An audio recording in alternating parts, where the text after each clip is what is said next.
Hello, everyone, and thank you so much for joining our webinar today. I hope everyone is safe and okay. So, the title of this webinar is Bridging Service Gaps in Individual Treatment. I am your moderator for this event. My name is Marlo Lowe. I am the Regional Clinical Director for Behavior Health Group over Arkansas and Louisiana. So, before I introduce our speakers, I want to just give you some housekeeping information for our time together today. So, just know we are recording this webinar, and we're also live tweeting. So I put the Twitter handle in our chat, but just in case you missed it, didn't see it, it is at BHG underscore recovery, at BHG underscore recovery. So after today's session, you will receive an email with a link to the recording for today's webinar, and we'll have some Q&A, question and answer, at the end of the webinar. So feel free to put during the presentation, put any comments in the chat. Go ahead and put your questions in if you would like, and we will recognize those at the end of the training or at the end of the webinar. So our speakers for today is Ms. Debbie Hall. Debbie is a statewide operations supervisor for the administrative office of the courts for the Kentucky specialty courts. Got a little tongue tied today.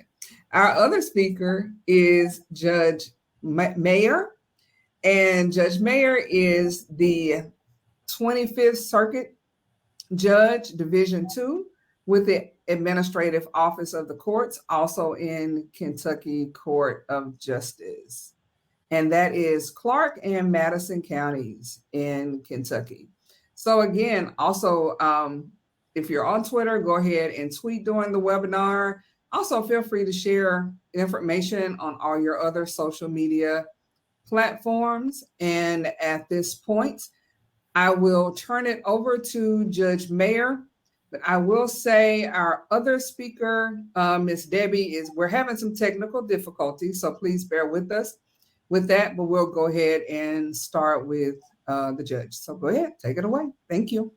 All right. Good afternoon, everybody. Just so everybody gets a small bit of insight, I see we've got a lot of Kentucky court staff members here, which is great. And it's exciting. And if you're from Kentucky and you work with specialty courts, you know how exceptional Debbie Hall is. So I do want to briefly say I'm a circuit judge. I became a circuit judge about a year ago.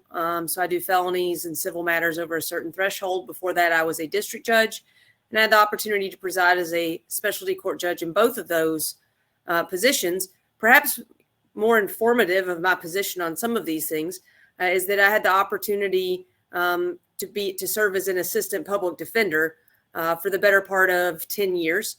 And I got to do that in the Richmond Trial Office, where Debbie Hall was our case manager before she was our program supervisor, before she went to work in Frankfurt for statewide operations. So the things that you see and hear from me today, if they're correct, that's because of Debbie. If they're incorrect, that's because of me. I assure you that she has done her best to train me as an attorney and a judge, as she has done her best to train everybody out there working in our specialty court branches, from staff members to judges and other team members. So Kentucky specialty courts, how we serve individual needs. If you'll go to the structure of specialty courts, that's our next slide, I believe. So what you'll see here, and of course, Debbie would put a finer point on this than I do. But in Kentucky, our specialty court programs, which also include mental health treatment courts, veterans treatment courts, and other non-adversarial courts, broken up into regions. And those regions are each unique for so many reasons, including population centers, availability of services, cultural positions and points of view. Really, you find, and I know that our case managers know this, that what's available and what is purposeful in Christian County is not necessarily the same one-size-fits-all plan that you might use with somebody in Pike County. And there are meaningful distinctions and differences with which we need to treat all of our participants, all of our teams, and consider the resources available to make sure that everyone's needs are met across the state.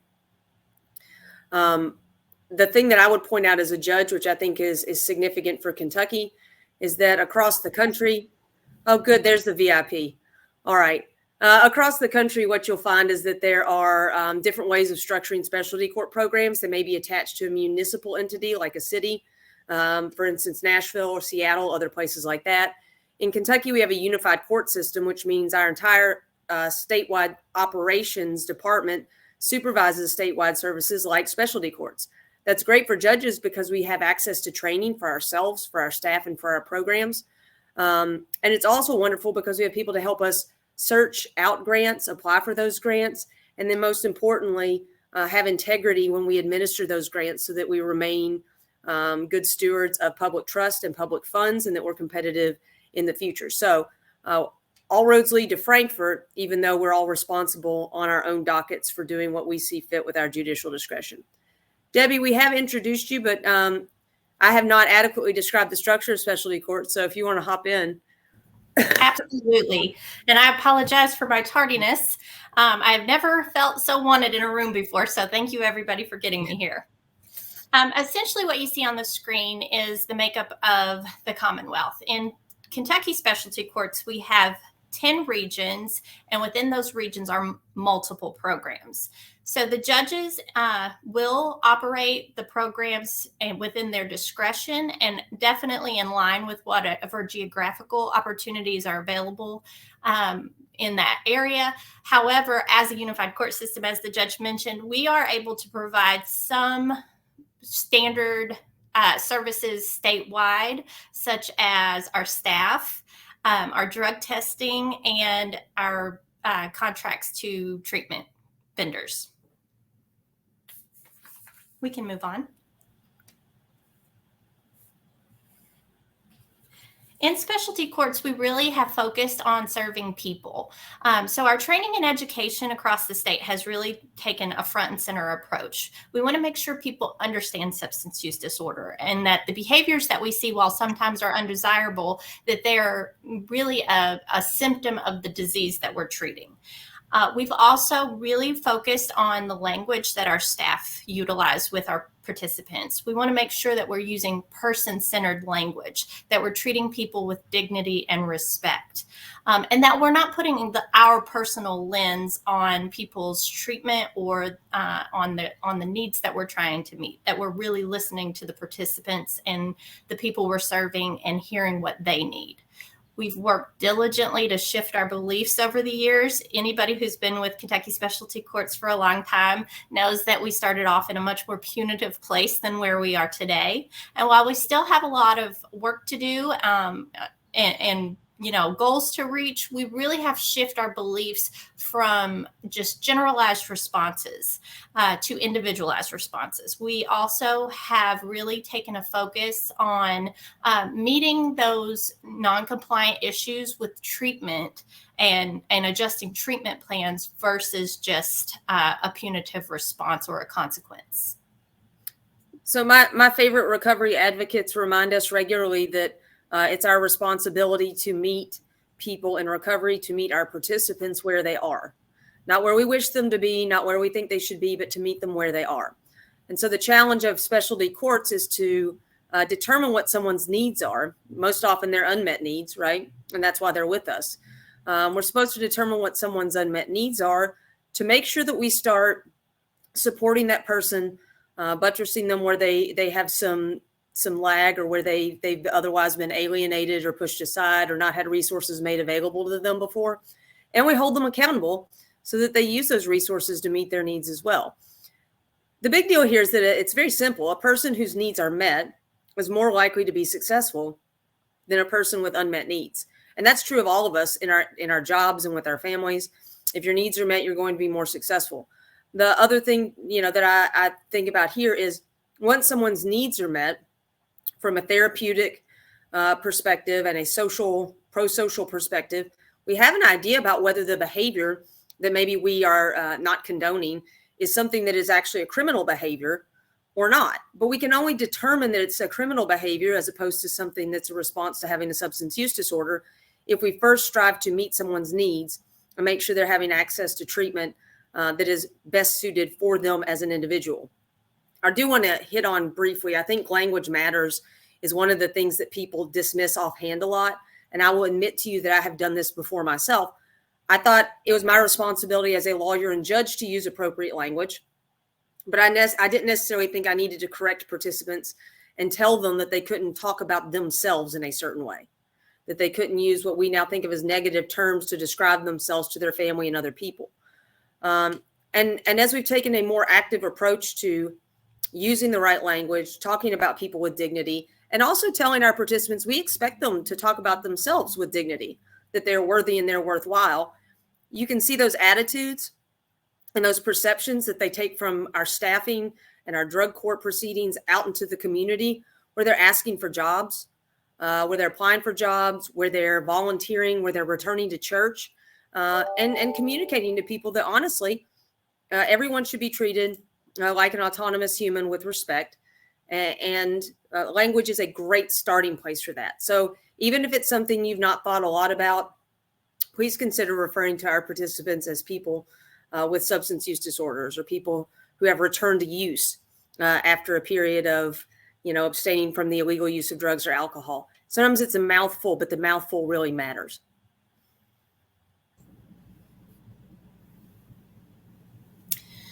We've really put a huge focus on that inclusive planning when it comes to case planning and treatment planning. We want to know who people really are, what makes them unique, what are their inherent beliefs, how do we serve them holistically.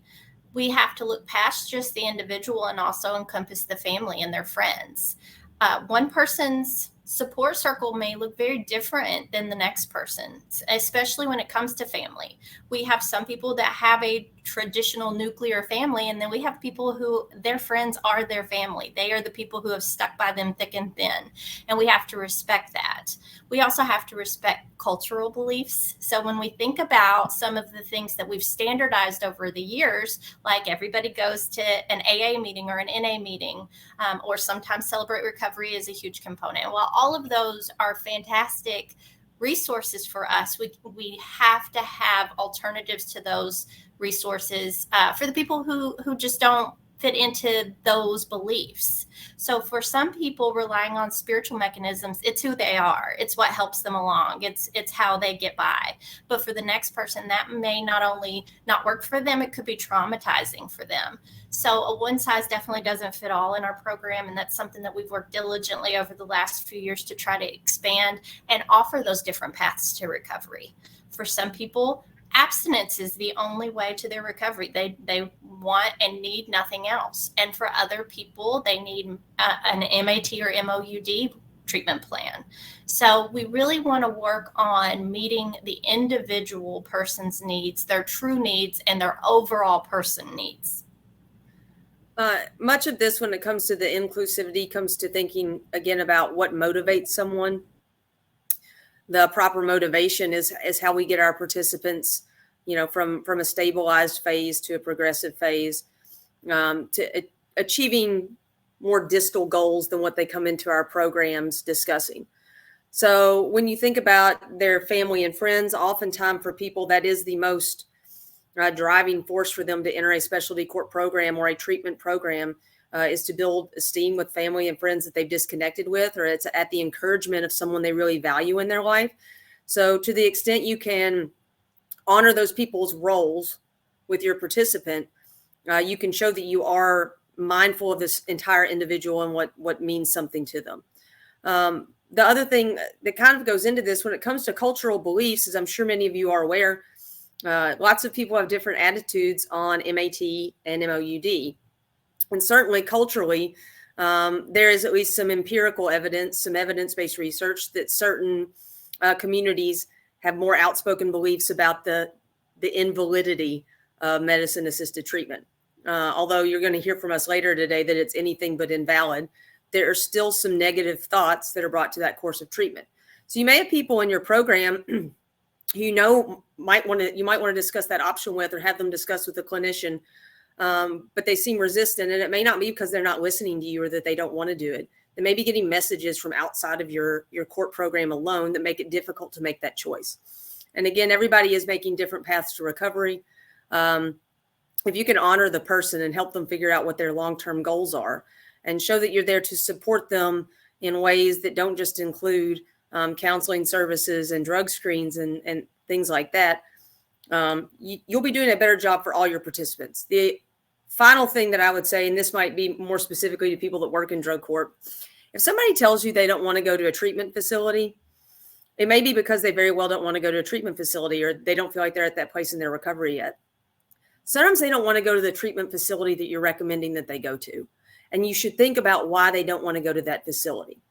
It might be because there's somebody from an urban area who's being sent to a rural treatment facility that makes them feel uncomfortable or disconnected. It might be the fact that somebody doesn't feel comfortable expressing that they don't want to go to a faith-based treatment facility, and that's where they've been referred, or that's where the most immediate bed is.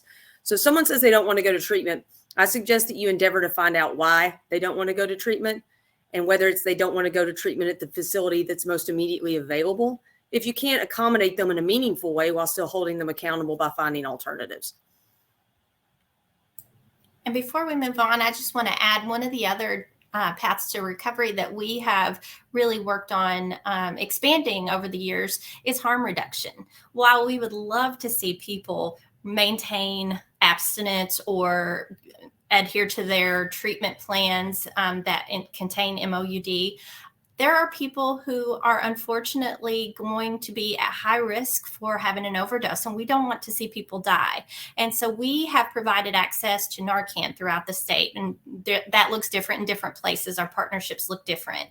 The HEAL Community Study is one of our major partners in several different areas.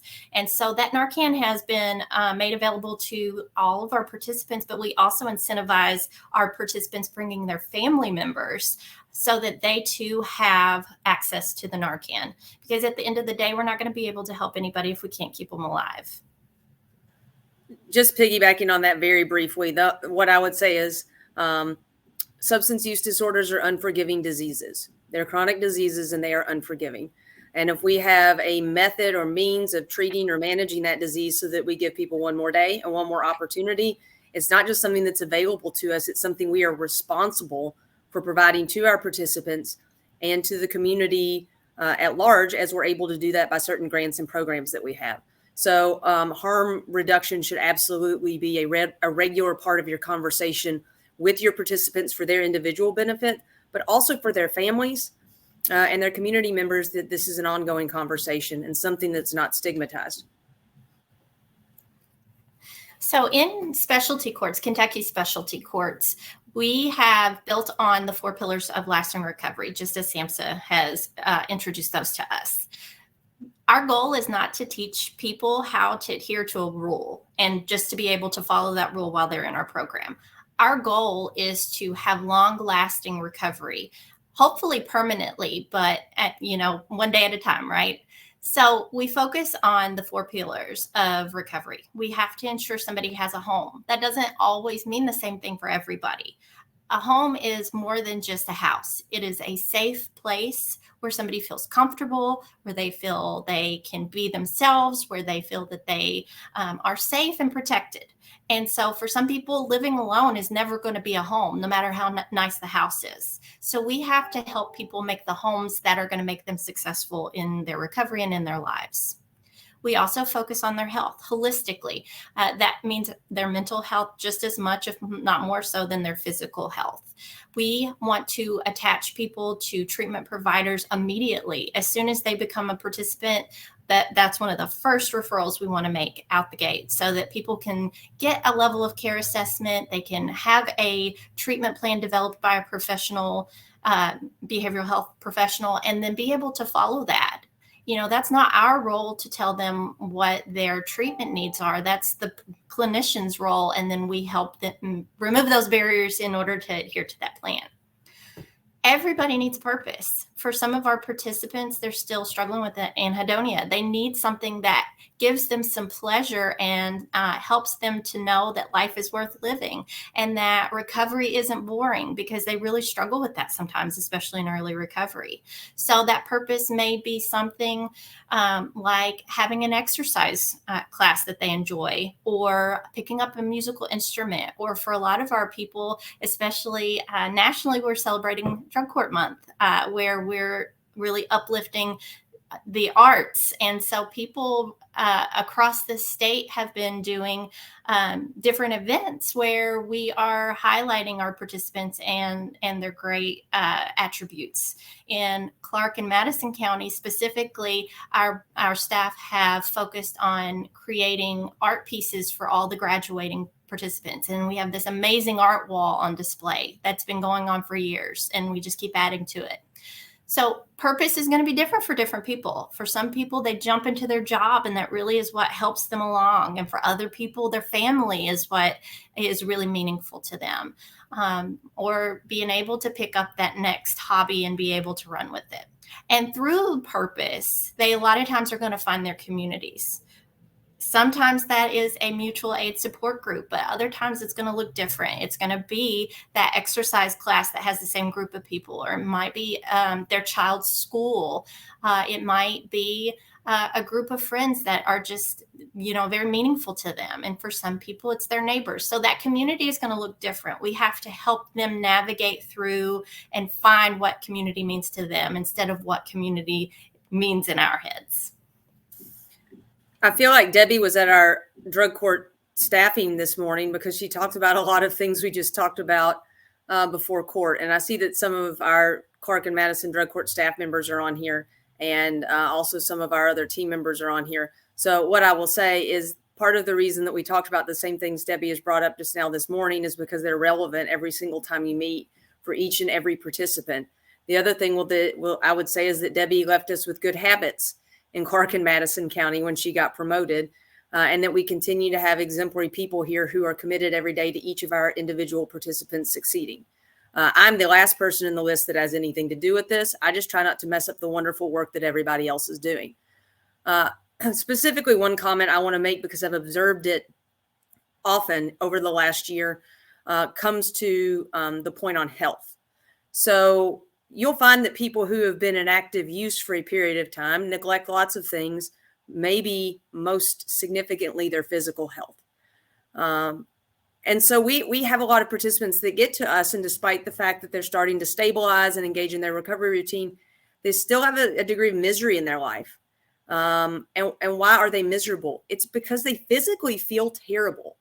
They don't have a primary care physician that's looked at them. They're uncomfortable navigating certain, physical health appointments and making these appointments. And you absolutely have to talk to your participants that when you're in recovery, you're not trying to live your life as a person who's maintaining sobriety or only following your MAT routine. You're trying to live as a good, healthy, whole person. And that means that you don't just need to talk to your doctors. You're entitled to feel healthy. You're entitled to know what's going on with your body. So we work with our participants to make sure that they keep up with their appointments. We help them find providers, and we've been very lucky with some of our treatment places, our MAT treatment locations in Clark and Madison County, that when they can't get to a primary care physician, sometimes they can go see an APRN or someone at these other facilities. But it's absolutely important. I'm just getting over the flu, so I felt bad for about 5 days, and I couldn't think straight. Put yourself in your shoes from the last time you didn't feel well. Imagine if you hadn't felt well for 2 or 3 years and you didn't know why, and you were afraid to find out why. You treated your body in a way where you were absolutely terrified that when you went to a doctor or you went to a dentist or you went and talked to a counselor about perhaps, trauma issues, that you were going to find out that something was fundamentally broken with you and wasn't something you could fix in recovery. And those are some of the mental barriers that our participants have to deal with. I can't tell you how many people have told me, I don't want to know what's wrong with me. I know it's something awful. And if I know, it'll have a name, and then something's going to happen. And then we get those participants to the doctor and they find out perhaps they have a thyroid issue that's totally treatable with medication. The weight that's lifted off of them, their ability to see a brighter future and succeed, it happens right there in front of you. So don't let people tell you that they feel fine and they are fine. If you believe they're not fine, have them follow up. If you feel better, you can do better on all of these other things. I think Debbie hit the point on most of them, but I will again remind you, somebody's community is what they make of it. So if they have their community in a 12-step yoga class, or they get it from, going to the jujitsu studio, or they like to crochet with people at the library, it's not for our judgment. It's only for us to encourage that they're engaging in pro-social activities. So find out what's going on in your community if you're a treatment provider, if you're a drug court staff member, so you can give people alternatives and options and ideas. And if you have a recovery center in your community, like we are absolutely blessed to have in Clark County, Achieving Recovery Together, know what's going on there and know who to talk to there, so you can send your participants to people who know things that you don't. You don't have to know everything, but it's a good idea to know who knows the stuff that you don't. So how do you use MAT and MOUD in treatment courts? It's been a long process of education and making sure people are educated on all of the components, but a successful relationship between the courts and treatment providers is vital in supporting people who have who have an opioid use disorder. So that starts with having reputable professional providers who are trustworthy, who are open to communication, who are willing to communicate to the court any issues, but also the successes. Yes, this person's showing up. Yes, this person's taking their medicine. Yes, this person picked up the prescription on time. So we want to celebrate those successes. It also takes a lot of work on our part. A person who works for specialty courts, mostly our case managers typically, they really have to put a lot of effort into that communication and that relationship as well. They have to reach out to those providers. They have to also supply information. Let those providers know if you've seen red flags, if there's behaviors that you're concerned about, if they've been seen over in a part of town that is less than desirable. Go ahead and communicate those things, because it is a collaborative effort. And the most important part of that relationship is going to be a participant who is willing to try. I'm not saying that they're always going to do everything perfectly right, but they're willing to show up to the appointments. They're willing to sign the releases for that communication to happen. They're willing to try to make steps to be healthy and do the next right thing. There's lots of things that we can do and encourage in the court system to protect participants and their family members. Having a safety plan in place for where are you going to keep your medication.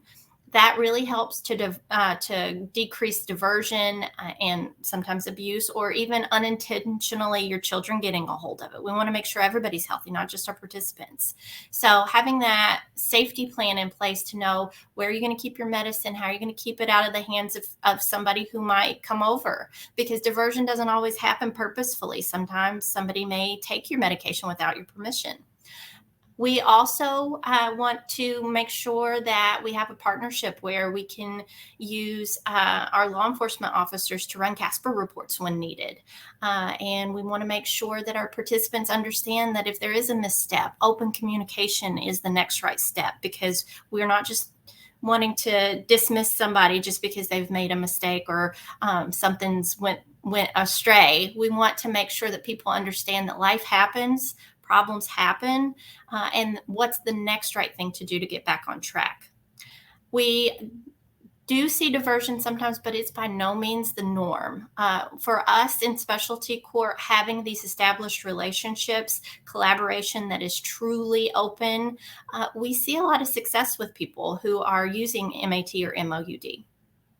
And right now we're working on our bench card, and we'll talk about that a little bit more in the next slide. But our bench card has also been a super helpful tool for us in educating people about how to properly utilize and make sure MAT and MOUD is successful in the court. One of the things I would most strongly encourage everyone to consider when you think about MAT and MOUD is, what is your job title, or what are your credentials? Because if you are not a medical professional who's able to create a treatment plan, to write prescriptions for MAT and MOUD, If you're not another type of addiction recovery specialist who has some advanced understanding of how these plans work, then it's really not your job to comment on the validity of it. It's certainly not your job to comment or direct someone that they have to do it, or that they're not allowed to do it, or if they choose to do it, they can only use certain types of prescriptions and not others. Because this really is a decision for your participants to make with their medical providers. A thing that I actually like about MAT and MOUD, other than the fact that it's an evidence-based practice that shows great outcomes, not only in maintaining recovery where people do not return to use of illegal drugs and alcohol. It's not just that I like it because people live and are medically indicated as appropriate to remain on a course of treatment that will let them live a whole life for as long as a doctor sees fit to make that prescription. What I like about it is when our participants are receiving or have an MAT plan or an MOUD plan, they're going to another set of providers.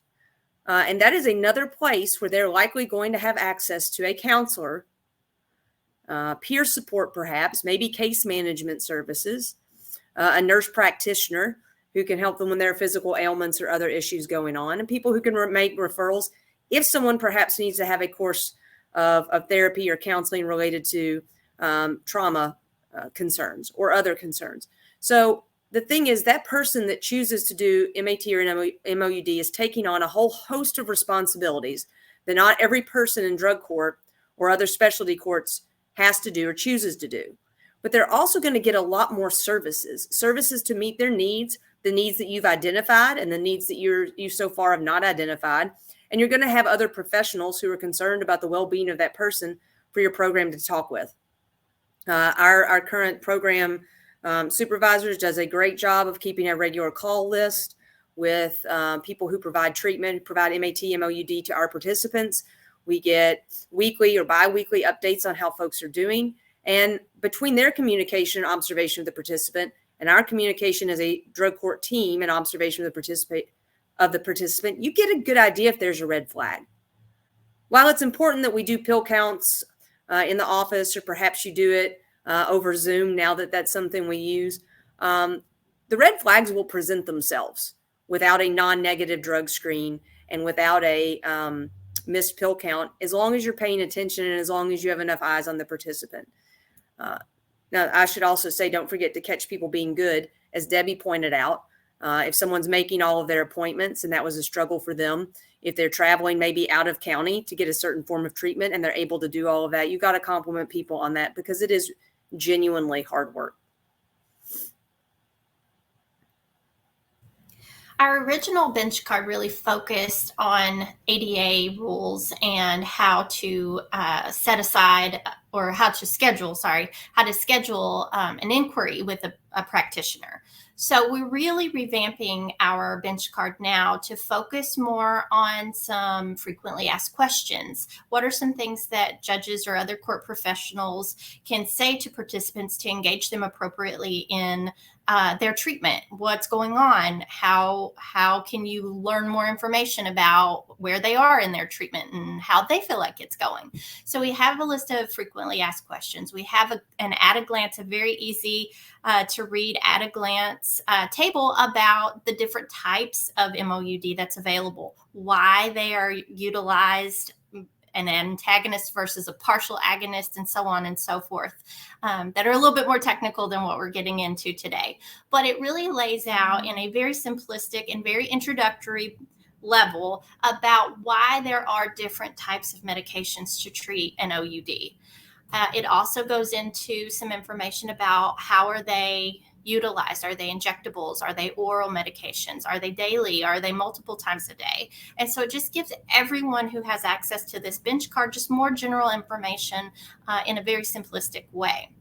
One of the other opportunities we have with this bench card is to take it out into the community and talk to our partners, talk to our jailers and our other government officials who are, interested in our program, who have access to our participants or some potentially future participants, and be able to help educate them on how utilizing MAT and MOUD in the court system is helpful to the individual, and it helps people to get healthy and be able to be successful with the regular court obligations, like showing up to appointments and being able to maintain employment, and therefore then have the capacity to pay court costs and things of that nature.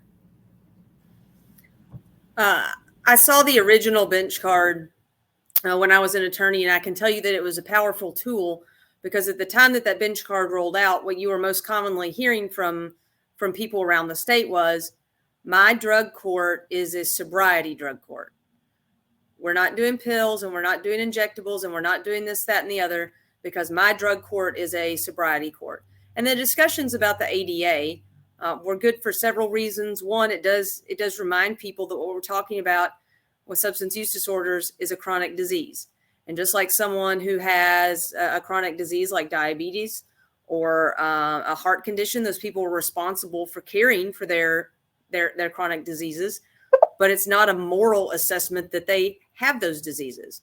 So when we talk about our participants, we're acknowledging that these people have a chronic disease.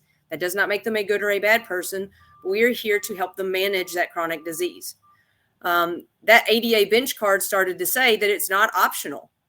These people are entitled to be treated in a dignified way where they have some autonomy over their medical choices and their medical options, and reiterated that, in fact, physicians do recommend MOUD as a safe way, as perhaps the safest way to assist people with opioid use disorder. That bench card, and then also the continuing conversation about the ADA, and I'm sure the new bench card that we'll have has helped us in our community have conversations with our jailers about our participants. Now, in our programs, we don't do a lot of jail sanctions. We take very seriously that those are for criminal behavior. Those are punitive responses, and they shouldn't be to someone just because we're frustrated with them on any given day. But there are times that for someone's safety, before we can get them to treatment, or because they have engaged in criminal conduct, we do have to return somebody to the detention center. If that person is on MAT or MOUD, then they're not going to be administered their medication while they're in jail. Our jails don't do that. Likely your county jail doesn't have a nurse or a doctor on staff to administer that medication regularly. But with some great advocates, including, people on our drug court team who work in counseling positions, social workers, drug court staff themselves talking with our jailers, we have developed an accepted protocol where if someone who's on MAT or MOUD is incarcerated, they get a furlough. It's sometimes 15 minutes, sometimes 30 minutes, where they literally walk out of the detention center. They meet someone who is deemed responsible to give them their medication. They take their medication and they walk back in. Now, they can either do that under the observation of jail staff through the video camera. Jail staff can walk outside with them. On occasion, we've had to extend it so that someone can go get their prescription renewed so that they can get their medication. But we've developed a working program with our jail where people continue to get their medication. And that is a way to treat people with dignity. And if you can do that, you have to do that. If you haven't had that conversation with your jailers yet, if you work for drug court and you're occasionally sending people into custody, at least start talking about it. You'd be surprised what people are open up to when you can explain to them that it's dignified. It might have cost saving measures to it when it comes to recidivism. Unfortunately, we have to boil a lot of things down to money. But the other thing is you can tell them that there are some ADA compliance issues, and sometimes that lights a fire under people. No one wants to run afoul of the federal government when it comes to the ADA. One of the things that really sets aside the specialty court from everything else is our multidisciplinary team approach. No one person is taking on the responsibility of figuring it all out. We're looking to each entity to have expertise in their lane and then being able to provide that to the judge and then therefore support the participant. So just like this image, you see that each of the disciplines is surrounding the participant, and it's very appropriate that the judge is the foundation, because that's exactly how it operates, especially in Clark Madison, where we have judges who truly care about our participants and want to see them succeed. briefly on that, I would say to folks, your team is your strength. When I said earlier, if you don't have credentials of certain types, or if you don't have a certain title, you shouldn't comment on MAT or MOUD. That's because we've got to have somebody connected with our programs who is set up to do that and do that appropriately. Each person on that wheel serves a purpose, and it is best if you lay out those boundaries pretty clearly and you respect them. I will tell you, I've seen a lot of people scoff at the idea of having law enforcement as part of a specialty court team.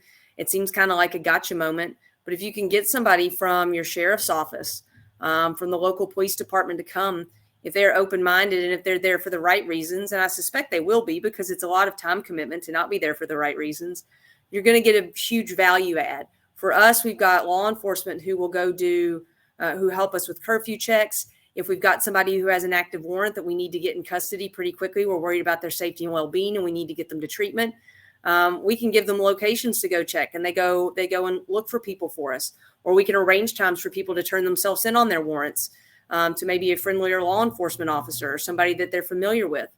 But I promise you, there's a big difference if you have a law enforcement officer on your team and when it's time to do curfew checks, he sends the patrolman who's the nice guy, who writes the thoughtful reports to the drug court staff that say, the last time I came here, this house was filthy. She's done a really good job. It looks great. And I told her I was proud of her. If your participant gets that feedback from somebody in a uniform, I told her I was proud of her, it'll mean everything to them. And so if you get the right people here that really want to support your participants, the more people that say, I'm proud of you, you're doing well, the better your program's going to be. So anybody that you can add to your program who's really going to add value. So for us, we've got some folks that are not in that graph that come to our program. That's because they're a value add. They know where our recovery resources are in town. They help with transportation. Our recovery center is a place where lots of people congregate in our community and they come with us. And so they know what's going on and they give us insights we wouldn't otherwise have. If you're working with people who are perhaps a recovery center or are involved in other treatment programs, always be mindful that they can't tell you everything they might want to tell you. Respect that they've got to keep some things between themselves and the participants. If you're the judge, if you're specialty court staff, don't try and know things that you don't need to know. The strength of your program is everybody knowing their role and being able to stand there firmly and do it each time you staff.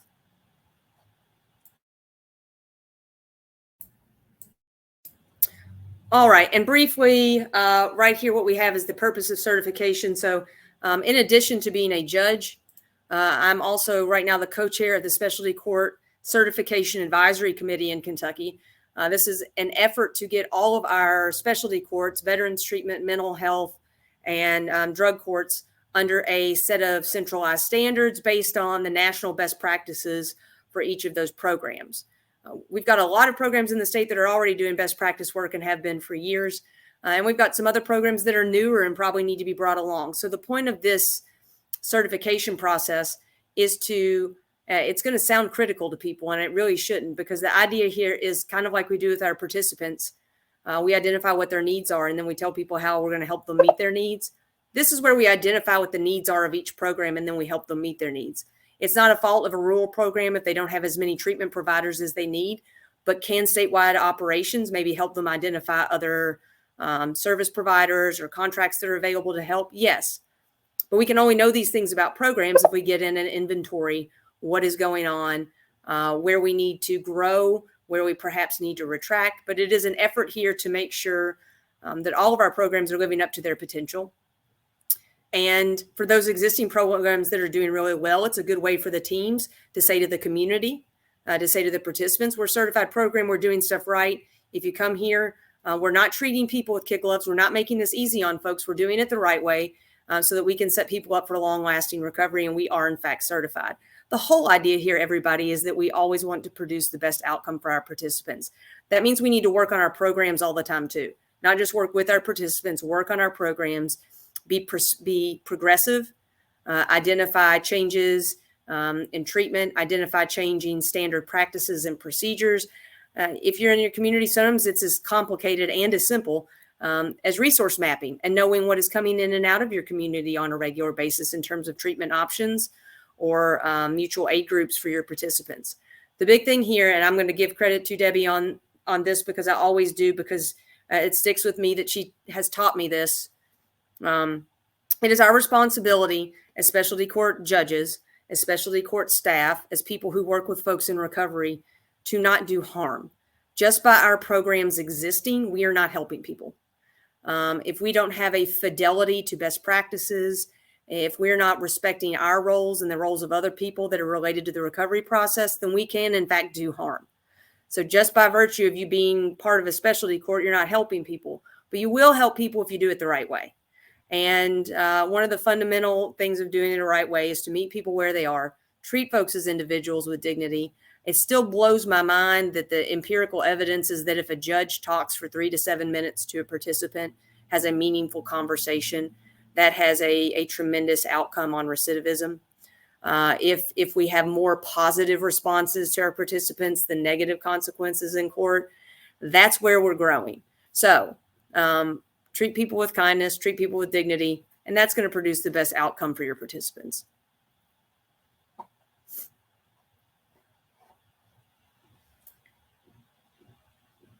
And I think that does take us to the end of our slides.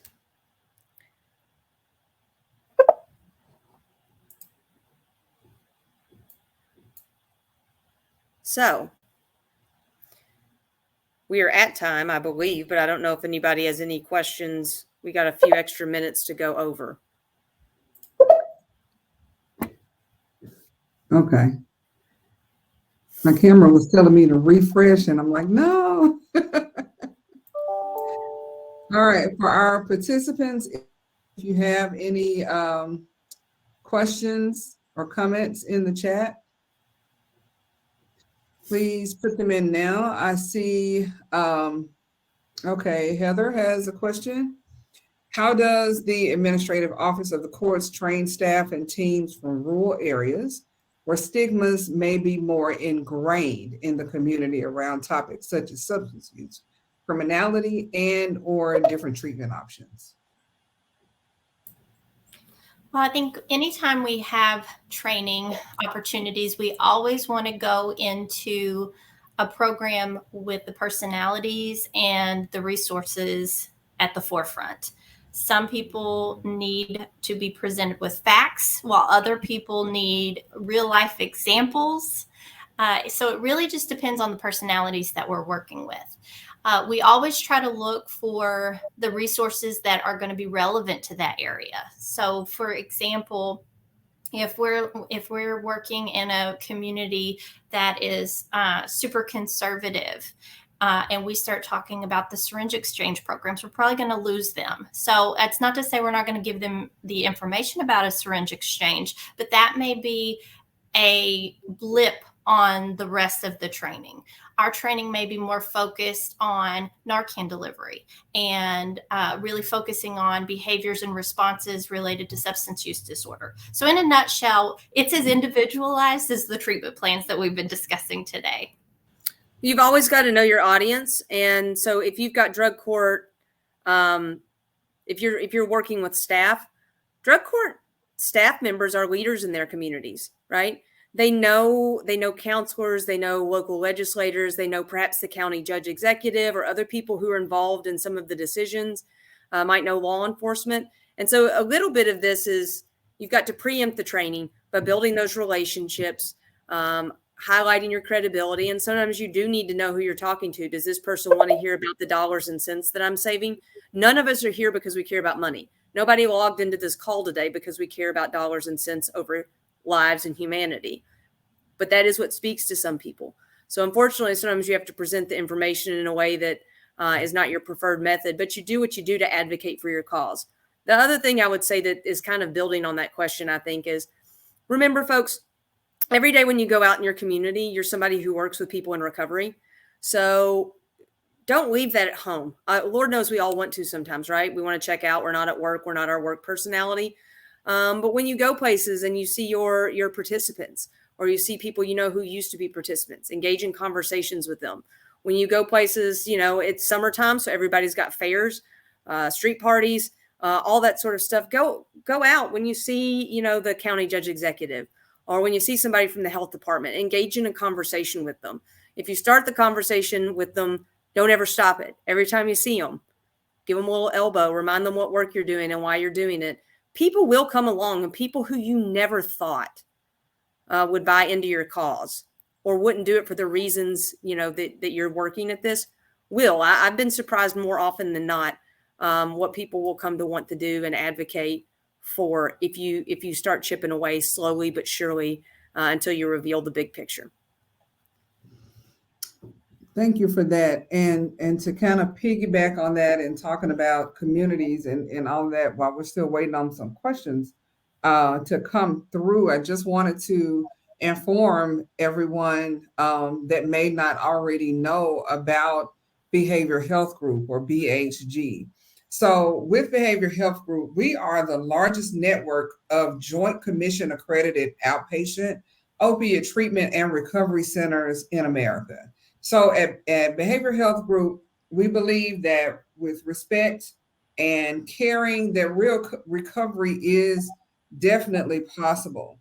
And Behavioral Health Group is in 28 states across the country, and we are still growing. So if you all would like more information, I'll put our BHG website in the chat. But if you would like more information on Behavioral Health Group, or if you would like to join our team, you can visit us at www.bhgrecovery.com. So I'll put that in the chat. And I have a question.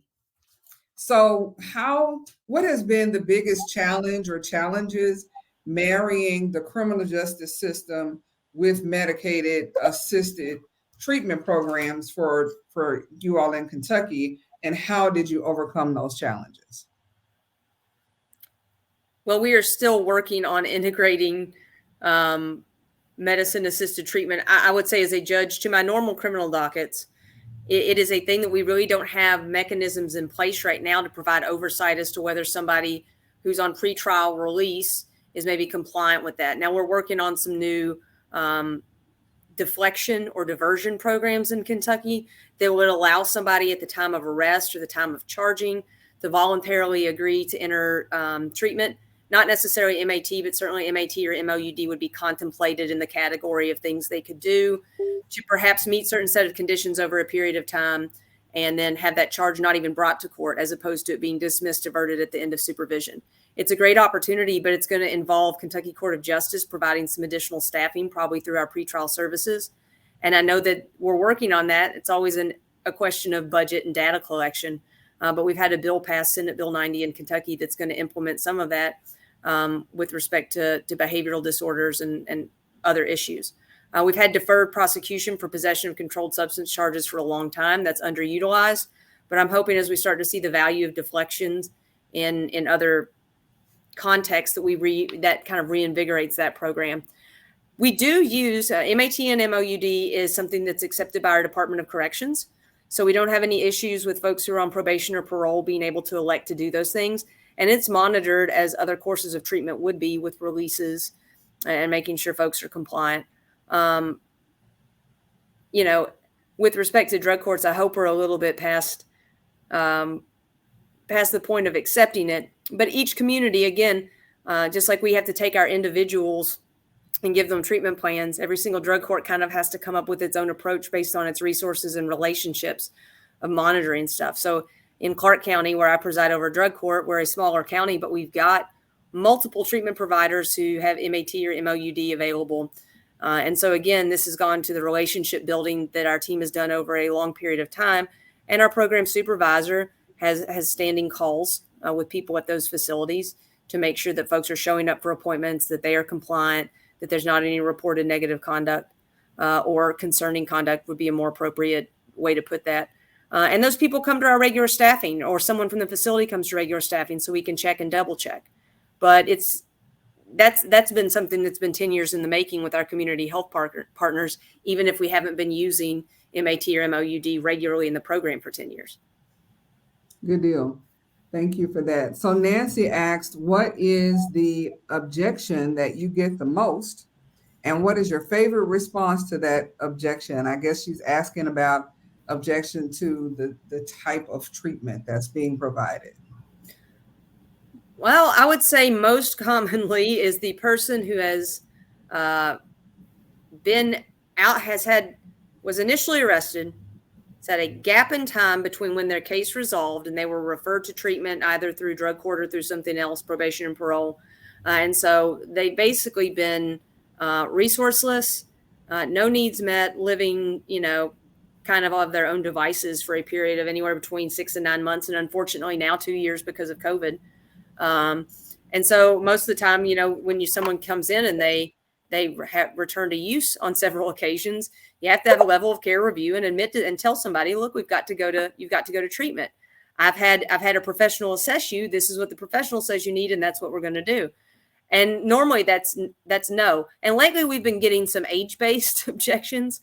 I'm 55. I'm not going to do that. I've made it this long and I haven't been to treatment. Why do I have to go now? Well, if you're seeing me on a regular basis, then things haven't gone that well for you. And we'd really like to improve your state of being and your day-to-day existence. So lately my favorite one is the age-based one. And I respect it. We expect people with substance use disorders to come up with any number of excuses to avoid accountability, particularly early in recovery. And so we laugh with them, we cry with them, we tell them what they're going to do, and then, they either do it or they don't.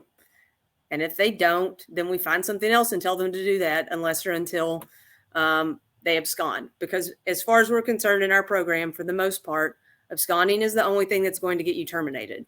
Absconding or the repeated willful inability or unwillingness to follow program rules.